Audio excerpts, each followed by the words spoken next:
നമസ്കാരം. മലയാളി വാർത്ത ഇൻസൈഡിലേക്ക് സ്വാഗതം. സമരം ചെയ്ത് വളർന്നു വന്ന ചരിത്രമാണ് CPM-നുള്ളത്. മൈക്ക് കയ്യിൽ കിട്ടിയാൽ കവലപ്രസംഗത്തിൽ CPM നേതാക്കൾ തള്ളുന്നതാണ് ഇത്. എന്നാൽ അധികാരത്തിൽ കയറിയപ്പോൾ ഇടതു സർക്കാരിന് സമരങ്ങൾ ഭയം. സെക്രട്ടേറിയറ്റിൽ ആശാവർക്കർമാർ നടത്തുന്ന സമരം തടയാൻ സിറ്റിയിലെ പോലീസിനെ മുഴുവനുമാണ് മുഖ്യമന്ത്രി സെക്രട്ടേറിയറ്റിന് മുന്നിൽ ഇറക്കിയത്. സെക്രട്ടേറിയറ്റ് വളഞ്ഞ് സമരം കത്തിക്കാൻ ഇറങ്ങിയ ആശമാരെ പോലീസ് കയറി വളഞ്ഞു. പിണറായി തമ്പ്രാന്റെ അടുത്തേക്ക് സമരക്കാരിൽ ഒരാൾ പോലും എത്താതിരിക്കാൻ സെക്രട്ടേറിയറ്റ് പരിസരം പോലീസ് അടച്ചു പൂട്ടി. എല്ലാ കവാടങ്ങളിലും കനത്ത സുരക്ഷയൊരുക്കി. തിരുവനന്തപുരം DCP ഭരത് റെഡ്ഡിയുടെ നേതൃത്വത്തിലാണ് സുരക്ഷ ഒരുക്കിയത്. പോലീസിനെ ഇറക്കി വിരട്ടാൻ നോക്കല്ലേ പിണറായി, അങ്ങനെ പേടിച്ചോടുന്നവരല്ല ഞങ്ങളെന്ന് ആശമാർ തിരിച്ചടിച്ചു. ഈ സമരത്തിനൊരു സത്യമുണ്ട്. ഒരു പാർട്ടിയുടെയും കൊടി പിടിച്ചല്ല ഞങ്ങൾ സമരം ചെയ്യുന്നത്. ഞങ്ങൾക്ക് പിന്നിൽ ഒരു ലോബിയുമില്ല. ജീവിക്കാൻ വേണ്ടിയാണ് ഈ സമരമുഖത്തിറങ്ങിയിരിക്കുന്നത്. എത്രയൊക്കെ അടിച്ചമർത്താൻ നോക്കിയാലും സമരം ശക്തമാക്കുമെന്നാണ് പിണറായിക്ക് ആശമാരുടെ മുന്നറിയിപ്പ്. ഒരു ഇഞ്ച് പിന്നോട്ടേക്ക് പോകാൻ ഉദ്ദേശിച്ചിട്ടില്ല. പോലീസല്ല, പട്ടാളത്തെ ഇറക്കിയാലും ഞങ്ങൾ സെക്രട്ടേറിയറ്റിൽ തന്നെ ഉണ്ടാകുമെന്ന് സ്ത്രീകൾ മുഖ്യമന്ത്രിയെ വെല്ലുവിളിച്ചിരിക്കുന്നത്. ആശാവർക്കർമാർ സെക്രട്ടേറിയറ്റ് ഉപരോധിച്ച് സമരം കടുപ്പിച്ചതിനിടെ ഒരാവശ്യം കൂടി സർക്കാർ ഇപ്പോൾ അംഗീകരിച്ചിട്ടുണ്ട്. ആശമാരുടെ ഓണറേറിയം നൽകുന്നതിനുള്ള മാനദണ്ഡങ്ങൾ പിൻവലിച്ച് സർക്കാർ ഉത്തരവിറക്കി. സർക്കാർ തീരുമാനം സമര വിജയമെന്നാണ് ആശാവർക്കർമാർ ഇപ്പോൾ പ്രതികരിച്ചത്. എന്നാൽ ഇതുകൊണ്ടൊന്നും സമരം അവസാനിപ്പിക്കില്ല. അവകാശങ്ങൾ നേടും വരെ സമരമെന്നാണ് ആശമാരുടെ പ്രഖ്യാപനം. നിരാഹാര സമരത്തിലേക്ക് കടക്കുമെന്ന് പ്രഖ്യാപിച്ചിരിക്കുകയാണ് ഇപ്പോൾ അവർ. വ്യാഴാഴ്ച മുതൽ സമരവേദിയിൽ നിരാഹാരം ആരംഭിക്കും. 3 ആശമാർ നിരാഹാര സമരം ഇരിക്കുമെന്നാണ് വ്യക്തമാക്കിയിരിക്കുന്നത്. അതായത് പിണറായിയുടെ മാത്രമല്ല CPM-ന്റെ കൂടി മൂട്ടിൽ പൊട്ടിച്ചാണ് ആശമാർ സമരം ഘടിപ്പിക്കുന്നത്. അവകാശങ്ങൾ നേടിയെടുക്കാതെ അനന്തപുരി വിടില്ലെന്ന മുദ്രാവാക്യവും സെക്രട്ടേറിയറ്റിന് മുന്നിൽ ഉയർന്നു. സർക്കാർ സാമ്പത്തിക പ്രതിസന്ധിയിലായതിനു കാരണം ആശമാരല്ലെന്നും ഭരണാധികാരികളുടെ ദൂർത്താണെന്നും സമരക്കാർ ആരോപിച്ചു. ശക്തമായിട്ട് തന്നെ പോകും. ഞങ്ങളുടെ അവകാശങ്ങൾ കിട്ടാതെ ഞങ്ങൾ പുറകോട്ട് മാറില്ല. 18 വർഷമായിട്ട് ഞങ്ങൾ ഇവിടെ ഇവർക്ക് വേണ്ടിയിട്ട് പണിയെടുക്കണതാ. പിന്നെ ഞങ്ങൾ ആരോടാ ചോദിക്കണത്? ഇവരോടല്ലാതെ. ഞങ്ങൾ തയ്യാറല്ല. ന്യായമായ അവകാശങ്ങൾ തന്നേ പറ്റുള്ളൂ. 62 വയസ്സാകുമ്പോൾ ഞങ്ങളോട് പൊടിയും തൂത്ത് വീട്ടിൽ പോയിക്കോളാൻ പറയണേ. എവിടുത്തെ നീതി, എവിടുത്തെ ന്യായം? അതിന് ഞങ്ങൾക്ക് ഉത്തരം കിട്ടണം. ജോലി എടുത്താൽ കൂലിയില്ല. 4 മാസം അല്ല 5 മാസം ആകുമ്പോൾ വീണ്ടും ഈ വാതൊക്കെ വന്ന് ഞങ്ങൾ സമരം ചെയ്തെങ്കിൽ മാത്രമേ ഞങ്ങളുടെ 1 മാസത്തെ ശമ്പളം തരുള്ളൂ. ഇനി ഞങ്ങളത് അനുവദിക്കുകയല്ല. ഞങ്ങൾക്ക് തിറ്റുമവസ്ഥ ഞങ്ങളെ മാസം തോറും കിട്ടിയിരിക്കണം. അതിനുവേണ്ടി ഞങ്ങൾ ജീവിതകാലം ഒരു സമരം ചെയ്യേണ്ടി വന്നാൽ ചെയ്തിരിക്കും. ബദലായിട്ട് സർക്കാർ ഒരു പരിശീലനമൊക്കെ ഇന്ന് സ്റ്റാർട്ട് ചെയ്യണത് അറിഞ്ഞാണല്ലോ. അത് വെറുതെ ഞങ്ങൾ അംഗീകരിക്കാലത്. ഞങ്ങൾ തടസ്സപ്പെടുത്തും. അത് ഞങ്ങൾക്ക് 18 വർഷം ഞങ്ങൾ ഇതിനകത്ത് സേവനമുണ്ട്.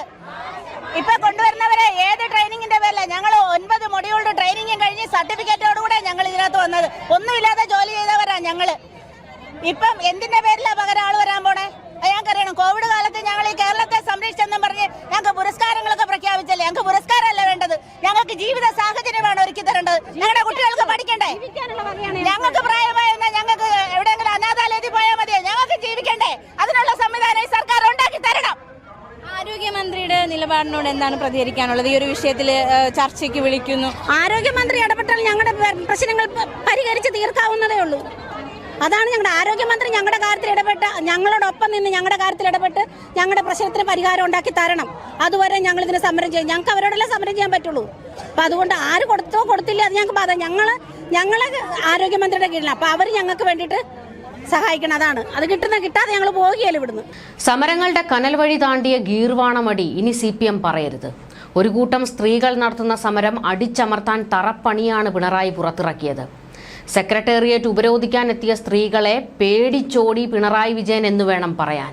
ഇരട്ടച്ചങ്കന്റെ ഊരിപ്പിടിച്ച വാളിനിടയിലൂടെ നടന്ന വീരകഥകളും തള്ളി വന്നാൽ ജനം ചൂലെടുക്കും. ആശമാരെ പേടിച്ച് സെക്രട്ടേറിയറ്റിൽ ഒളിച്ച കപ്പിത്താന്റെ പുതിയ കഥകളാണ് സൈബറിടത്തിൽ പറക്കുന്നത്. രാവിലെ 9:30 സമര ഗേറ്റിന് മുന്നിൽ ആശമാർ സംഘടിച്ചു. ആശമാർക്ക് പുറമെ വിവിധ സംഘടനകളും പിന്തുണയുമായി ഉപരോധത്തിൽ പങ്കാളികളായി. 36 ദിവസമായ സമരം ഒത്തുതീർപ്പാക്കാൻ സർക്കാർ ചർച്ചയ്ക്ക് മുൻകൈയെടുക്കാത്ത പശ്ചാത്തലത്തിലായിരുന്നു ആശാവർക്കർമാർ നിയമലംഘന സമരം നടത്തിയത്. സെക്രട്ടേറിയറ്റിൽ ആശമാർ സമരം കടുപ്പിക്കുമ്പോൾ വലിയ ഒരു തൊട്ടിത്തരം മന്ത്രി വീണ ജോർജ് പുറത്തെടുത്തു. വിവിധ ജില്ലകളിൽ ആശാവർക്കർമാർക്കായി പാലിയേറ്റീവ് പരിശീലന പരിപാടി ആരോഗ്യവകുപ്പ് നിശ്ചയിച്ചു. സമരം പൊളിക്കാൻ ഉദ്ദേശിച്ചാണ് തിരക്കിട്ടുള്ള പരിശീലന പരിപാടിയെന്ന ആരോപണം ശക്തമായിട്ടുണ്ട്. അടിയന്തര സ്വഭാവമല്ലാത്ത പരിശീലന പരിപാടി മാറ്റിവെക്കണമെന്ന് സമരസമിതി ആവശ്യപ്പെട്ടിരിക്കുകയാണ്. സമരം ചെയ്ത ആശാവർക്കർമാർക്ക് NHM വേതനം നിഷേധിച്ചു. ഫെബ്രുവരി 10 സമരം തുടങ്ങുന്നതിന് മുൻപുള്ള 9 ദിവസത്തെ വേതനവും ആനുകൂല്യങ്ങളുമാണ് നിഷേധിച്ചത്. സമരത്തിൽ പങ്കെടുക്കാത്തവർക്ക് ഫെബ്രുവരിയിലെ വേതനം നൽകിയിരുന്നു. വകുപ്പ് മന്ത്രി തനി തൊട്ടിത്തരം കാണിക്കുകയാണ്. ഈ കപ്പൽ ആടി ഉലയുകയില്ല സാർ, കപ്പിത്താന് വേണ്ടി ഈ കപ്പൽ ഞാനെന്നും കൂടി തള്ളും സാർ എന്നാണ് വീണയുടെ പ്രഖ്യാപനം. എന്നാൽ സർക്കാരിനും ആരോഗ്യമന്ത്രിക്കും എല്ലാമുള്ള മറുപടി സ്ത്രീകൾ കൊടുത്തിട്ടുണ്ട്. സഹായ വാഗ്ദാനമൊക്കെ ആയിട്ട് എത്തി, അതിനോട് ഞങ്ങൾക്ക് നല്ല പ്രതികരണം. പക്ഷെ ഞങ്ങൾക്ക് വാക്കാൽ മേടിച്ച് തന്നാ പോരാ, ഞങ്ങൾക്ക് അത് ഓർഡർ ആക്കി തരണം. ഓർഡർ ആക്കി തന്നെങ്കിലേ ഞങ്ങൾക്ക് അതിന് നിയമസാധ്യത ഉണ്ടാവുള്ളൂ. വാക്കാൽ പറഞ്ഞുകൊണ്ട് കാര്യമാകത്തില്ല. ഞങ്ങൾക്ക് അത് ഓർഡർ ആക്കി തന്നെ എങ്കിലേ ഞങ്ങൾക്ക് ആ ആനുകൂല്യം കിട്ടത്തുള്ളൂ. ഏത് കാര്യമാണേലും പത്രങ്ങളിലൊക്കെ ഇങ്ങനെ വന്നിട്ടിരിക്കും ഞങ്ങൾക്ക് ഓണറേറിയം വർദ്ധിപ്പിച്ച് വരുന്നത്. പക്ഷെ അത് ഞങ്ങൾക്ക് ഓർഡർ ആക്കി തന്നെ, ഞങ്ങൾക്ക് സർക്കുലർ വരണം. എന്നാലേ ഞങ്ങൾക്ക് അത് ഞങ്ങളുടെ മേലധികാരികൾ അംഗീകരിക്കത്തുള്ളൂ. അങ്ങനെ അംഗീകരിച്ച് കിട്ടണം ഞങ്ങൾക്ക്. ഇപ്പൊ ഇത്രയും ദിവസം സമരം ചെയ്യല്ലേ, അപ്പൊ എന്തെങ്കിലും ഒരു മാറ്റം ഞങ്ങളുടെ സമരം കണ്ട് കണ്ണു തുറക്കേണ്ടത് ആരാ? ഞങ്ങളുടെ സമരം കണ്ട് സർക്കാരാണ് കണ്ണു തുറക്കേണ്ടത്. ഈ സർക്കാരിനോടൊപ്പം നിന്ന് പ്രവർത്തിച്ചവരാണ് ഞങ്ങൾ. ഇപ്പൊ ഞങ്ങൾ അവരെ ഞങ്ങളെ കണ്ടില്ല എന്ന് ഓർത്ത് അവർ കണ്ണടക്കിയാണ്. അങ്ങനെ കണ്ണടയ്ക്കുന്നവര് ഒരു കാര്യം ഓർത്തോളുക, ഞങ്ങൾ അവരുടെ കൂടെ ഇത്രയും കാലം നിന്നതാണ്.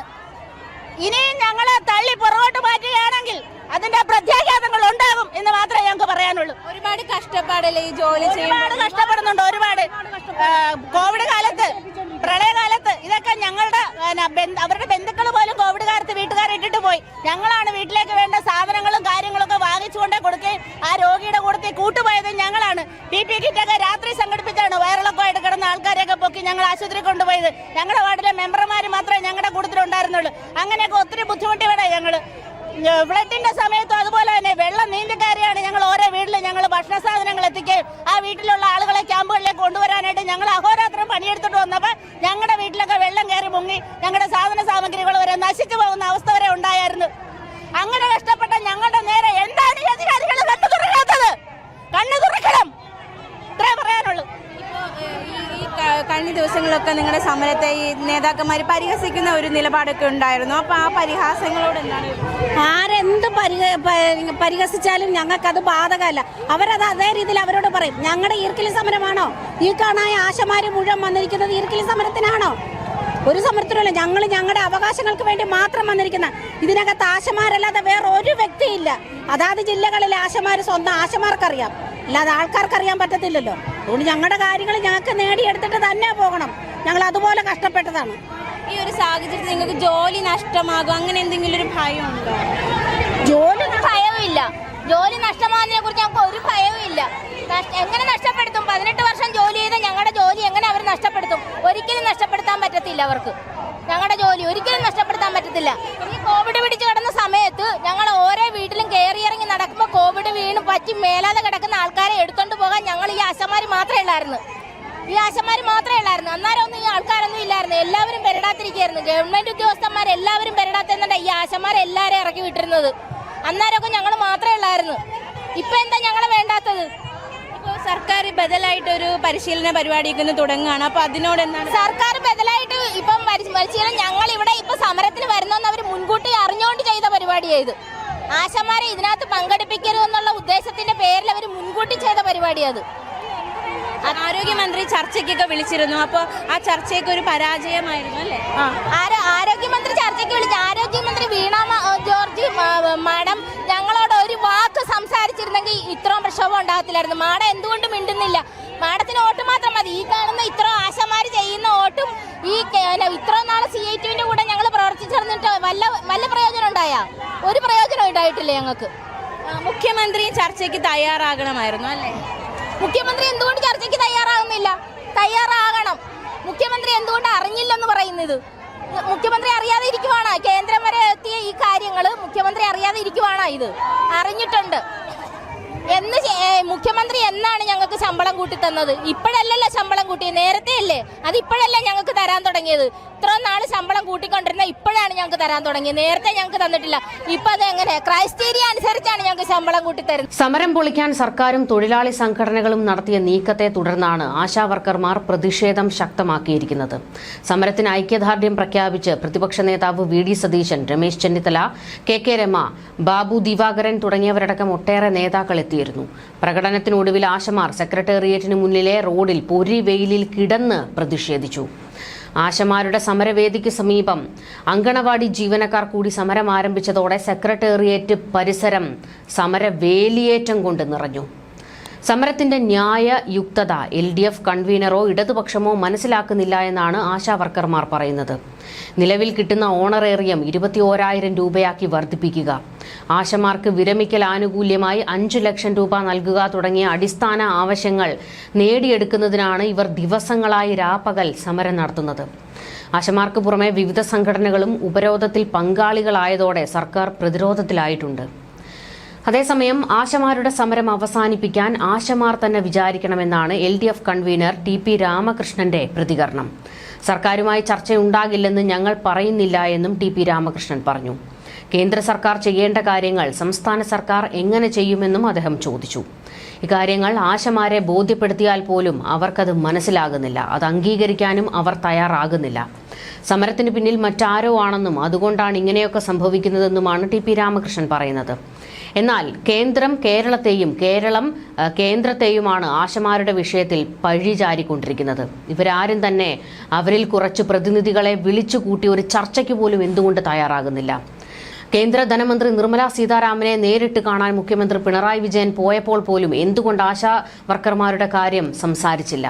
അപ്പോൾ സർക്കാരിന് ആവശ്യം ആശാവർക്കർമാരുടെ സമരം പിൻവലിക്കുക എന്നുള്ളതല്ല, അവരുടെ അവകാശങ്ങൾ നേടിക്കൊടുക്കുക എന്നുള്ളതല്ല.